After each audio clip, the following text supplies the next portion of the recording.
કેમ છો મિત્રો? મજામાં? ફરી પાછા ચેપ્ટર 9ના રિવિઝનમાં આપણે આગળ વધીએ છીએ. આજનો આપણો ટોપિક છે લઘુત્તમ વિચલન કોણ.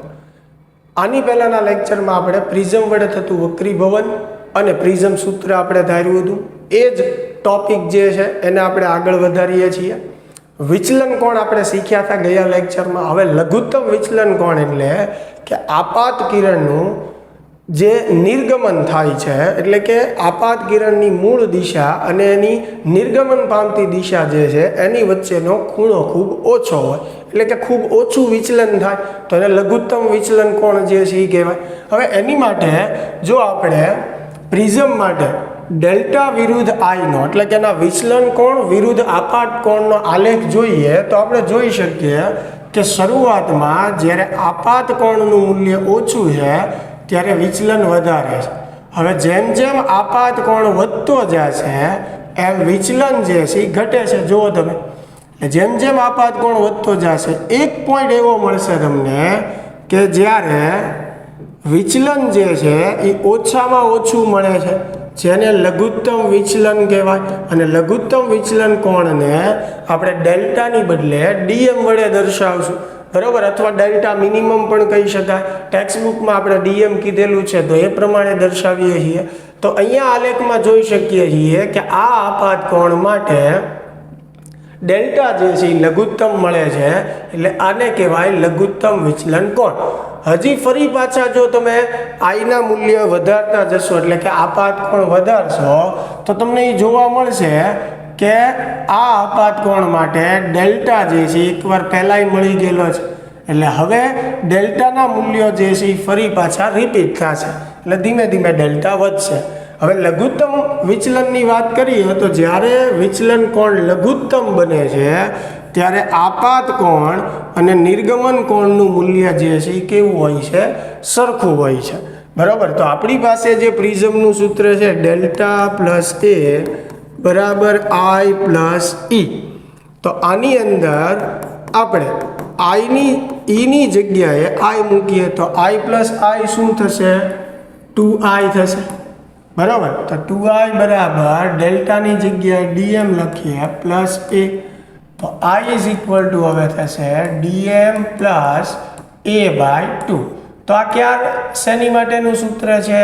તો કે લઘુત્તમ વિચલન માટે, કે જ્યારે વિચલન કોણ લઘુત્તમ મળતો હોય ત્યારે આપાત કોણ અથવા તો નિર્ગમન કોણ આ સૂત્રથી મેળવી શકીએ.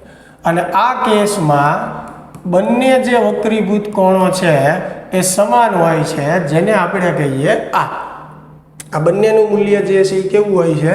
સમાન હોય છે. હવે આપણને ખ્યાલ છે કે R1 પ્લસ R2 બરાબર શું છે? એ. હવે બંને સરખા હોય તો R પ્લસ R બરાબર એ થાય, એટલે 2R બરાબર એ થશે. તો R બરાબર શું થશે? એ બાય 2 થશે. હવે પ્રિઝમનું આપણી પાસે પ્રથમ સપાટી માટે એક સૂત્ર છે N1 sin I બરાબર N2 sin R1. તમે બીજી સપાટીનું વાપરો તોય સરખો જ આન્સર આવશે. હવે N1 જે છે એઝ ઇટ ઇઝ સાઇન આઈની જગ્યાએ શું મૂકી શકશું? DM plus A by 2. અહીંયા N2 જે છે એમને સાઇન R1ની જગ્યાએ શું આવશે? એ બાય 2, કેમ કે R1 R2 સરખા જ છે અને એની બરાબર કેટલું છે? એ બાય 2 છે. તો હવે મને મળશે N2 by N1 is equal to sine DM plus A by 2, બરાબર. N1 આ બાજુ જશે, આ પદ છેદમાં આવશે સાઇન એ બાય 2. ચાલો, તો એક આપણને આ સૂત્ર તારવવાનું પણ થિયરીમાં પૂછાય છે. હજી આનાથી આગળ કે પાતળા પ્રિઝમ માટે કીધું હોય તો ખૂણો ખૂબ નાનો ગણી શકાય. એવા કેસમાં સાઇન થીટા નિયર અબાઉટ આપણે થીટા લઈ શકીએ. ક્યારે? જ્યારે આપણને પાતળા પ્રિઝમની વાત કરી હોય ત્યાં, બરાબર. તો એવા કેસ માટે sine theta near about theta, બરાબર. એટલે કે સીધો આપણે થીટા જે છે એ લખી શકશું. તો N2 બાય N1 બરાબર શું થશે? ડીએમ પ્લસ એ બાય 2 છેદમાં એ બાય 2. અહીંયા ટુ કેન્સલ થશે એટલે ડીએમ પ્લસ એ છેદમાં એ આવશે બરાબર. ચાલો એને આ બાજુ ગુણી નાખીએ તો n2/n1 ગુણ્યા એ બરાબર ડીએમ પ્લસ એ. હવે પ્લસ એને ઓલી બાજુ મોકલીએ તો માઇનસ થશે તો ડીએમ બરાબર n2/n1 એ માઇનસ એ. બંનેમાંથી આપણે એ કોમન બંને પદમાંથી કાઢીએ તો n2 - n1 -1 ઇન્ટુ એ. તો આ પાતળા પ્રિઝમ માટે લઘુત્તમ વિચલન કોણનું સૂત્ર થઈ ગયું બરાબર. n1 અને n2 આપેલા બેમાં n1 જે છે જે માધ્યમમાંથી પ્રકાશનું કિરણ નીકળતું હોય એ માધ્યમનો વક્રીભવનાંક અને n2 જે છે એ પ્રિઝમના દ્રવ્યનો વક્રીભવનાંક દર્શાવે છે. હવે આમાં પણ જો આપણને કેસ આપે કે જો પ્રિઝમ હવામાં હોય તો હવે જો પ્રિઝમ હવામાં હોય તો n1 આપણે 1 લઈ શકીએ, n2 ને આપણે n ધારી લઈએ તો n1 1 મૂકો, n2 n મૂકો તો dm બરાબર સૂત્ર શું થશે n-1 ઇન્ટુ a.